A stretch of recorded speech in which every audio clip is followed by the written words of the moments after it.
podcast Studio Dilettante.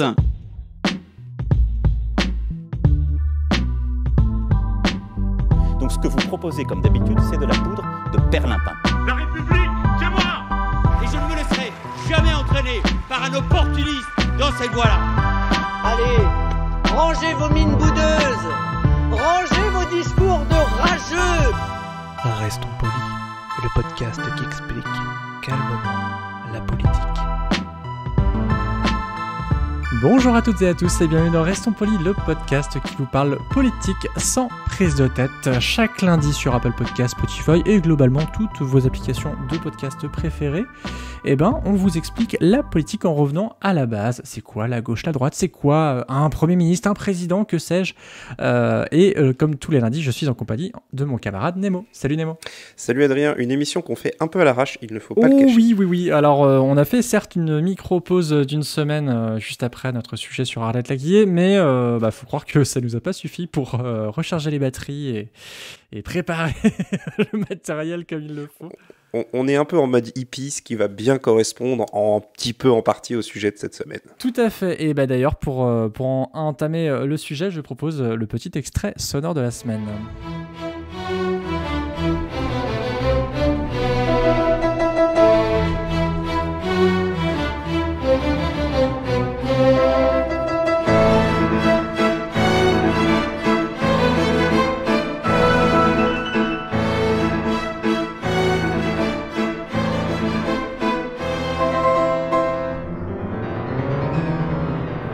Et c'était l'introduction et marche royale du lion, extrait du Carnaval des animaux de Camille Saint-Saëns, et interprété par le Symphony Orchestra of Stanislaw Moniuszko Music School in Waldbrich. Voilà, vous retrouverez toutes les références dans la fiche du podcast. Pourquoi ce titre ? Alors, déjà, parce qu'on n'a pas diffusé souvent de la musique classique dans cette émission, je trouve que c'est cool. Et deuxième, c'est que de faire attention aux animaux, de mettre en scène les animaux, de penser un petit peu aux animaux, ça a en quelque sorte à voir avec l'écologisme qui est le thème de cette semaine. Et oui, l'écologie, ce mouvement politique qui tire son nom de la science, qui étudie en fait les interactions des êtres vivants avec leur milieu de vie. On parle aussi d'écosystème, donc pour faire un peu mon latiniste du dimanche, ça vient donc de éco, qui est habitat, et logos, le discours sur l'habitat. Et donc c'est un terme qui n'est pas tout neuf, il date de 1866. Et en fait, on parle d'écologie, écologisme, écologie politique. C'est quoi la différence, Nemo ? Ou alors il y a beaucoup de différences, ce serait peut-être un petit peu trop précis pour rentrer dedans. Ce qu'il faut savoir, c'est que le discours écologiste, c'est-à-dire le discours qui consiste à s'occuper de l'état de la planète, de notre impact sur cette planète, il date pas d'hier en fait. Le respect des équilibres naturels, l'idée de s'intéresser à la nature, à la conserver en état, c'est quelque chose qui date de temps. Ça fait un peu copie de philo de première aile, mais de tout temps, de l'histoire de l'homme, on s'est intéressé à ça de différentes façons. N'importe quel peuple qui vient habiter à un endroit, même si on parle dans des temps, dans les premiers siècles, etc., il y a toujours eu des gens pour se dire, attendez, là on est dans un environnement, il serait bien qu'on le préserve pour pouvoir continuer à l'utiliser. Et d'ailleurs, il y a de nombreuses lois qui ont été faites au cours des siècles qui seraient aujourd'hui considérées comme des projets de loi purement écologiques, que ce soit des projets de loi qui empêchaient, je crois que c'était en Angleterre, de jeter ses poubelles dans les rivières, par exemple, ou des projets de loi qui disaient des lois qui interdisaient d'abattre plus d'arbres qu'il n'en était nécessaire. Donc il y a toujours eu ce conflit, en quelque sorte, entre les personnes qui produisaient et les personnes qui souhaitaient conserver la nature. Alors, on va distinguer ça du mouvement conservateur qui est au niveau des mœurs, mais c'est plus du conservatisme, je ne sais pas si ça se dit exactement. Mais voilà, l'écologie, c'est un mouvement naturel et c'est un mouvement de pensée qui s'est construit depuis très très très longtemps. Ça date pas du parti Les Verts qu'on connaît en France, par exemple. Non, pas du tout. D'ailleurs, parmi les penseurs souvent cités par les mouvements écologiques, il y a notamment Henri David Thoreau, qu'on avait vu très brièvement sur notre épisode sur la désobéissance civile, qui a notamment écrit un livre qui s'appelle Walden ou La vie dans les bois, où il explique justement que y a peut-être des choses à penser dans notre rapport à la nature. Et c'est comme ça qu'effectivement, comme tu l'as dit, et je vais rajouter un peu des choses à ta définition, c'est que c'est un mouvement politique qui vise au respect de l'environnement face à l'activité humaine.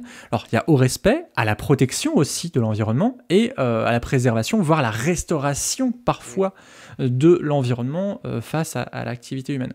En fait, on voit vraiment cette notion de protection de la nature et de sauvegarde de grands équilibres, en fait.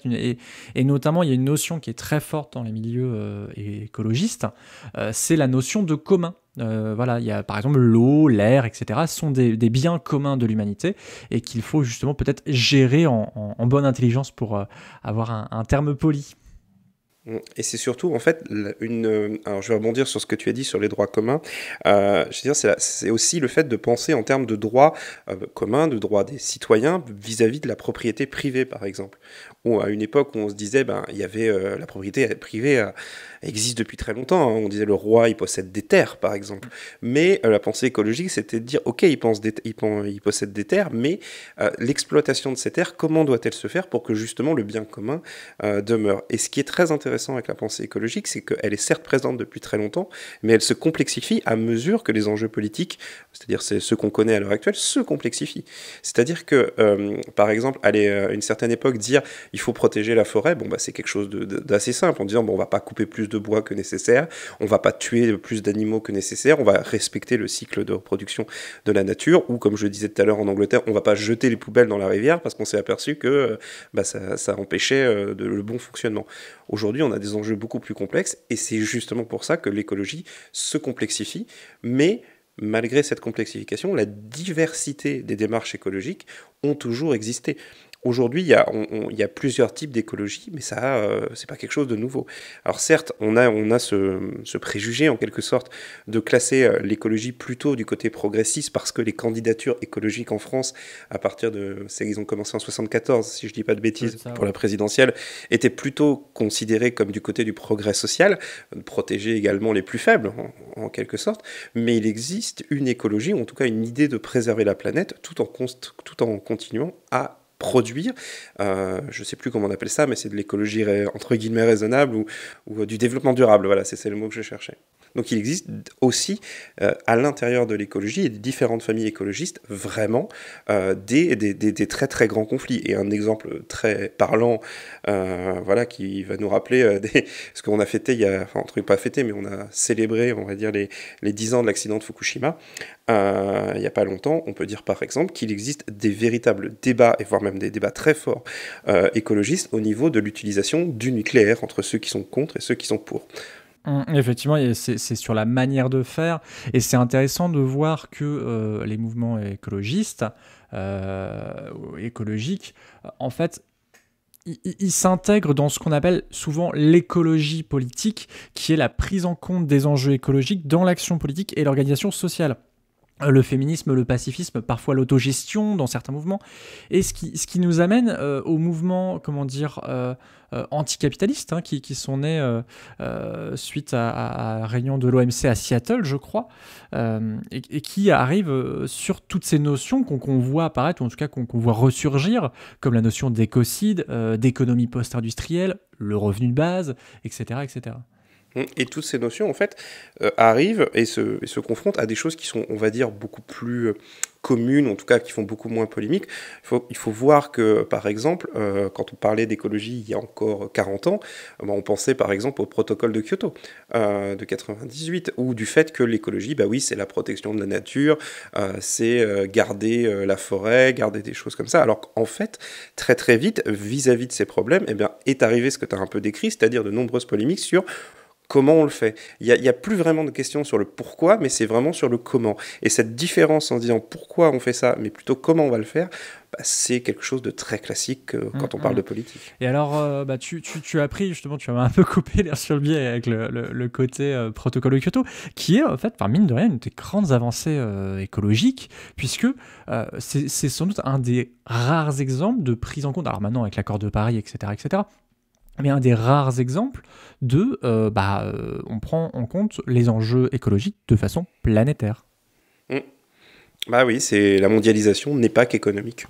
elle est aussi politique fatalement, puisque l'économie régissant énormément la politique, c'est toujours pareil, hein, c'est quand un mouvement arrive, il y a forcément des contre-mouvements qui se posent en opposition, et du coup les enjeux grandissent avec. Et surtout sur des problématiques écologiques, c'est planétaire de fait aussi.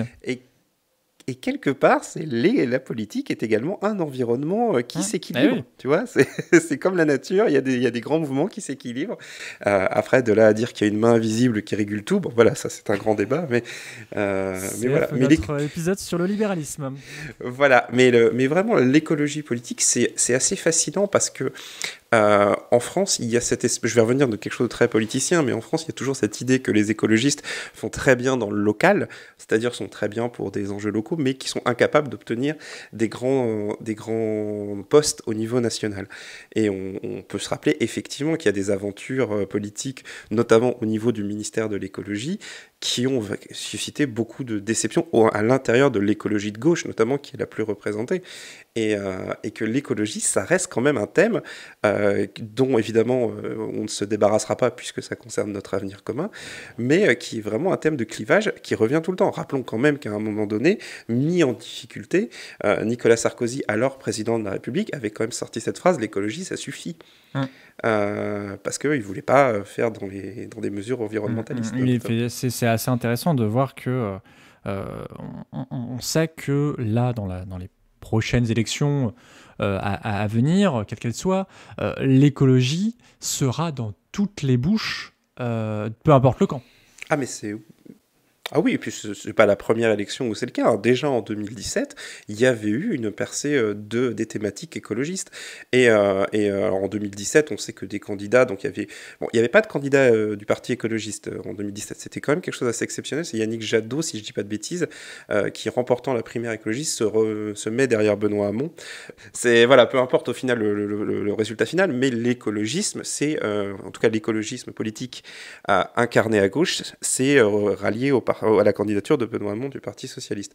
En 2022, personne ne sait ce qu'il en sera, mais les questions écologiques touchaient déjà, par exemple, une partie de la gauche, puisque à une époque, on avait en 2017, il en a fait suffisamment de promotion, c'était Jean-Luc Mélenchon qui se mettait avec son quinoa et tout pour dire, voilà, moi aussi je fais de l'écologie, et la France insoumise, on est capable d'en faire, etc.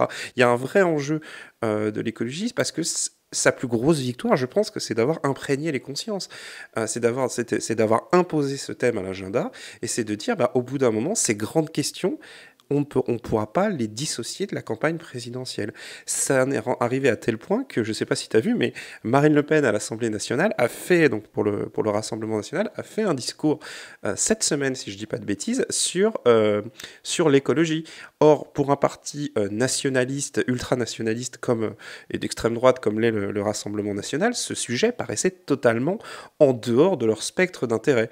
Ils ont fini par s'y mettre, ils ont inventé quelque chose qui s'appelle le localisme, c'est-à-dire ils combinent une espèce de côté un peu on est chez nous avec de l'écologie, mais eux-mêmes ne sont pas imperméables à ces grandes questions qui se posent, et d'autant plus en France, parce que comme tu l'as rappelé, il y a eu les accords de Paris, c'est-à-dire qu'on a eu un rassemblement de beaucoup de nations en France pour signer un accord, enfin je ne sais plus exactement ce qu'il y a dedans, mais voilà, un accord, les accords de Paris. Et alors oui, pour situer donc le discours dans lequel tu parles, donc on est la semaine du 8 mars 2021, donc effectivement Marine Le Pen a fait une sorte de contre-proposition aux lois issues de la Convention citoyenne sur le climat. Oui, voilà, c'est ça. Et oui, on a eu la Convention citoyenne sur le climat également. Ça aussi, hein. On voit qu'un des pas de côté du gouvernement d'Emmanuel Macron et même de la présidence d'Emmanuel Macron sur les institutions de la Ve République, parce que c'est quand même une présidence qui s'inscrit beaucoup dans ces institutions. Le seul pas de côté qu'il fait, c'est justement sur la question écologique. Et aussi, les plus grandes manifestations qu'il s'est prises, c'est-à-dire les Gilets jaunes, étaient à la base sur des mesures écologiques. Donc voilà, donc l'écologisme en lui-même, c'est non seulement un courant de pensée et de réflexion qui est extrêmement vaste et qui est passionnant, parce que vraiment ça interroge notre rapport à la planète, ça rapproche notre place un petit peu dans un espèce de grand équilibre.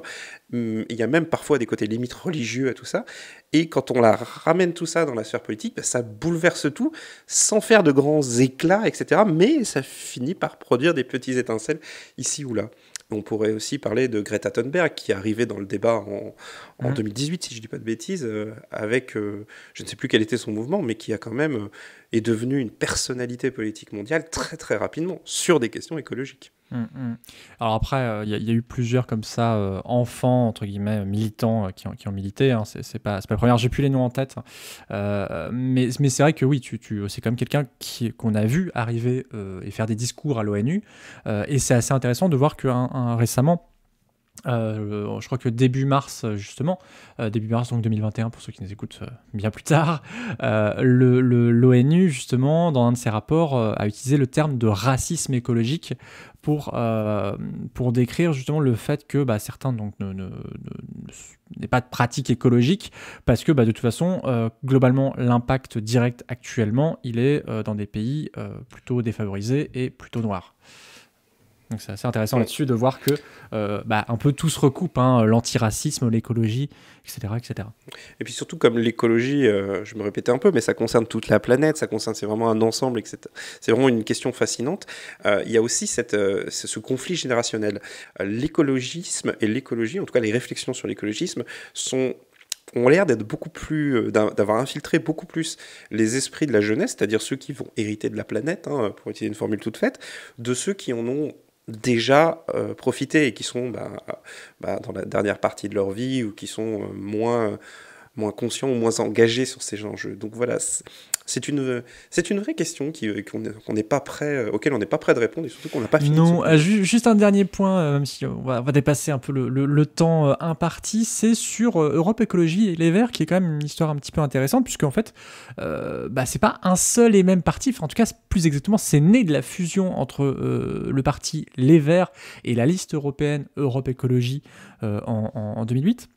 Avec des figures très, mixtes, comme donc José Bové, Nicolas Hulot, Daniel Cohn-Bendit, Eva Joly, ou encore Cécile Duflot, dont on a tiré le portrait il y a encore quelques épisodes. On sent que c'est compliqué quand même d'avoir un parti qui incarne cette pensée politique.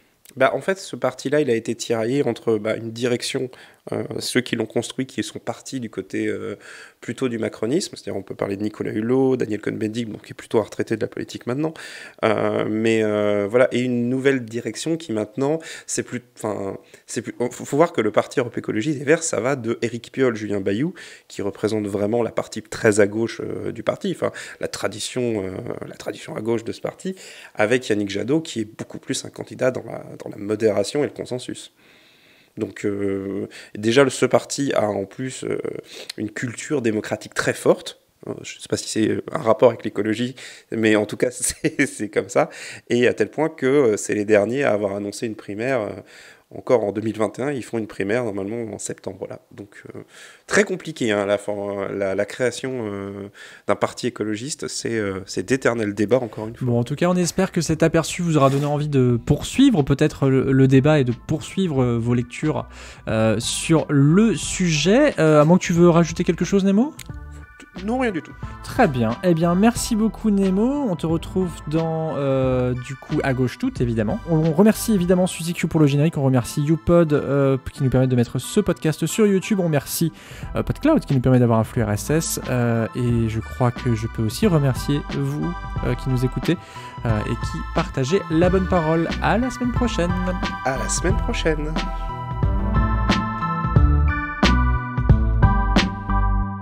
Pour soutenir ce podcast et l'association qui le porte, rendez-vous sur tipeee.com/studio-dilettante.